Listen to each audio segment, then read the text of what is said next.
রে আমার উম্মত, আল্লাহ রাব্বুল আলামিন জান্নাতের ভিতরে ওই জান্নাতি লোকটাকে যেটা ফাও দান করবে, ওই ফাওটা হবে কেমন? আজকে আমরা দেখি, জানি, নজরে রাখি। এই রাতটা যখন এখন শুরু হয়ে গেল, যখন সকালবেলা হবে, পূর্ব দিকে যখন সূর্য উঠে যাবে, সূর্য ওঠার সাথে সাথে সুবহানাল্লাহ এই পৃথিবীর অন্ধকার দূর হয়ে যাবে। হবে কি হবে না? তখন আপনার লাইটের দরকার হবে না, জানালার দরকার হবে না, লাইটের দরকার হবে না। বিনা লাইটে, বিনা রোশনিতে আপনি দেখতে পাবেন। গোটা পৃথিবী আপনার জোনাক হয়ে যাবে, আলো হয়ে যাবে। নবী বলেছেন, আল্লাহ রাব্বুল আলামিন ওই জান্নাতে মেয়ে ছেলেটাকে এত রূপ দান করেছেন, এত রূপ দান করেছেন। এই আল্লাহর দেওয়া জমিনে যদি একবার নজর করে দেয়, ওরে সুবহানাল্লাহ, তার চেহারা এত সুন্দর, তার রূপ এত সুন্দর, আল্লাহ রাব্বুল আলামিন তাকে এত সৌন্দর্য দান করেছেন। এই যদি দুনিয়াতে একবার নজর করে দেয়, তাহলে পৃথিবীর সূর্যের আলো তার সামনে ফিকা হয়ে যাবে। শুধু তা নয়, আল্লাহ নবী আরো বলেছেন, উম্মত, আমরা জানি যখন আমরা আমাদের মেয়ের জন্য, বেটির জন্য, মায়ের জন্য, আমরা বোনের জন্য, বিবির জন্য যখন বাজারে চলে যাই, ছেলেটাকে যে মাথাতে বান্ধার ফুল দান করেছেন, ওই মাথাতে বান্ধা যে ফুলটা রাখা আছে, ওরে সুবহানাল্লাহ, এই পৃথিবীতে যত দামি দামি জিনিস আছে, যত সোনা আছে, যত চাঁদি আছে, যত হীরা আছে, যত পৃথিবীতে দামি দামি জিনিস আছে, দুনিয়ার সমস্ত জিনিসকে বিক্রি করে যদি মানুষ ইচ্ছা করে, আল্লাহ ওই জান্নাতে মেয়ে ছেলের ফুলটা আমি খরিদ করব। নবী বলেছেন, গোটা পৃথিবীর মাল সম্পদ তোমার শেষ হয়ে যাবে, কিন্তু ওই জান্নাতে মেয়ে ছেলের ফুলটা তুমি খরিদ করতে পারবে না। সুবহানাল্লাহ। এবার আপনাকে বলি, যদি জান্নাতের ফাওটা যেরকম যদি এত সুন্দর, এত দামি হয়, তাহলে যেটা অরিজিনাল হবে সেটা কেমন হবে বুঝতে পারছেন? তাহলে সেই জান্নাত নেওয়ার মানুষের আমাদের আশা আছে না নেই? বলে আল্লাহ তাবারাক ওয়া তাআলা যেন কিয়ামতের দিন আমাদের সকলকে জান্নাতুল ফিরদৌসে জায়গা দেন। আল্লাহুম্মা আমিন। কারণ আল্লাহ রাসূল বলেছেন, যখন তোমরা আল্লাহর কাছে জান্নাত চাইবে, তো জান্নাতুল ফিরদৌসের দোয়া করো। কিসের দোয়া? জান্নাতুল ফিরদৌসের দোয়া করো।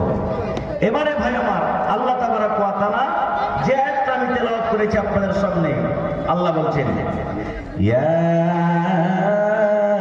আইয়ুহাল্লাযীনা আমানু, ওরে সুবহানাল্লাহ, আল্লাহ রাব্বুল আলামিন মুমিন বান্দা বান্দীদেরকে এত ভালোবাসেন, আল্লাহ রাব্বুল আলামিন নেককার বান্দা বান্দীদেরকে এত ভালোবাসেন।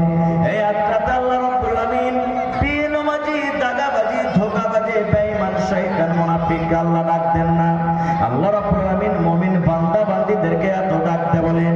কত সুন্দর করে আল্লাহ রাব্বুল আলামিন বলেন, ইয়া আইয়ুহাল্লাযীনা আমানু, ও আমার ঈমানদার বান্দা বান্দীরা, যারা তোমরা ঈমান এনেছো, আমাকে ইয়া বলে আল্লাহ তোমরা স্বীকার করেছো রে, আমার নবীর প্রতি তোমরা ঈমান এনেছো, আমার ইসলামকে বলে ধর্ম মনে করে তোমরা সত্য মনে করেছো, আমি আল্লাহ রাব্বুল আলামিন তোমাদের খালিক মালিক, এই কথার প্রতি ঈমান এনেছো, আমি আল্লাহ রাব্বুল আলামিন মোট হায়াতের মালিক, আমি রোজের মালিক, পানির মালিক, সব কিছুর মালিক আমি আল্লাহ রাব্বুল আলামিন, তোমরা বিশ্বাস করেছো, জান্নাত জাহান্নামের প্রতি ঈমান এনেছো। আল্লাহ রাব্বুল আলামিন ওই সমস্ত ঈমানদার বান্দা বান্দীদেরকে ডাকতে বলেন, ও আনফুসাকুম ওয়া আহলিকুম নারা, আল্লাহ তাবারাক ওয়া তাআলা বলেন, ও তুমি বাঁচো রে, ও তুমি বাঁচো, বাঁচো, তুমি বাঁচো, ও আনফুসাকুম, তুমি নিজকে বেঁচে যাও, নিজকে বাঁচো, তুমি নিজকে বাঁচো, ওয়া আহলিকুম, তোমার আহালকে বাঁচিয়ে নাও, তোমার পরিবারকে বাঁচিয়ে নাও। আহাল বলতে তোমার মাকে বাঁচিয়ে নাও, তোমার ছেলেকে বাঁচিয়ে নাও, তোমার আব্বাকে বাঁচিয়ে নাও, তোমার মেয়েকে বাঁচিয়ে নাও। আল্লাহ বলেন, ঈমানদার বান্দা বান্দীরা শুনে নাও, আল্লাহ রাব্বুল আলামিন 1400 বছর আগে এলান করে দিয়েছে, ওরে ঈমানদার বান্দা বান্দীরা, তোমরা আমার জাহান্নামের আগুন থেকে বেঁচে যাও, তুমি এবং তোমার পরিবারকে জাহান্নামের আগুন থেকে বাঁচিয়ে নাও। নারে তাকবীর। আস্তে বললে, জোরে বলে, জাহান্নামে আগুন থেকে, জাহান্নামে আগুন থেকে। তাহলে বোঝা গেল জাহান্নামের ভিতরে কি আছে? জোরে বলেন, কি আছে? আগুন আছে। আচ্ছা বলেন তো, যদি আপনি আমাকে বলেন বা আপনাকে আমি বলি, এ ভাই সামান্য একটা চেরাক জ্বলছে, চেরাকের কলিতার উপরে যে একটু থাকে আর আগুন জ্বলে টিম টিম টিম করে, যদি আপনি বলেন 10 সেকেন্ড এরকম ভাবে আপনি হাতটা দিয়ে রাখেন মোল্লা সাহেব, পারবো থাকতে? কি হাত জ্বলবে না? জ্বলবে না? কষ্ট হবে না? হবে না?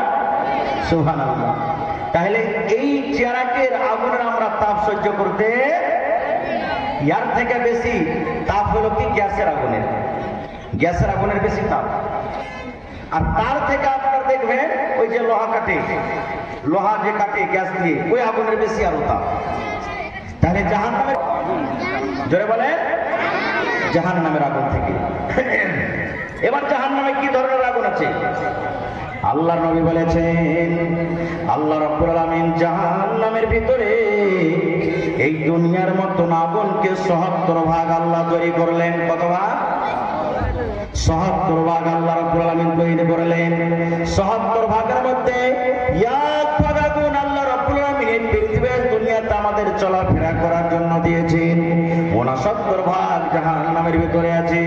এবার আপনাকে বলি মুসলমান, এক ভাগ আগুনে যদি তাপ আমরা সহ্য না করতে পারি, আমার মায়েরা খালারা ভাত রান্না করে, আমার মায়েরা খালারা রুটি বানায়, সামান্য যদি একটু লোকের আগুনটা হাতে থেকে যায়, ফোসা পড়ে যাবে, ওষুধ খেতে হবে, ফোসা খুলে যাবে, কত রকম কষ্ট হবে। সুবহানাল্লাহ।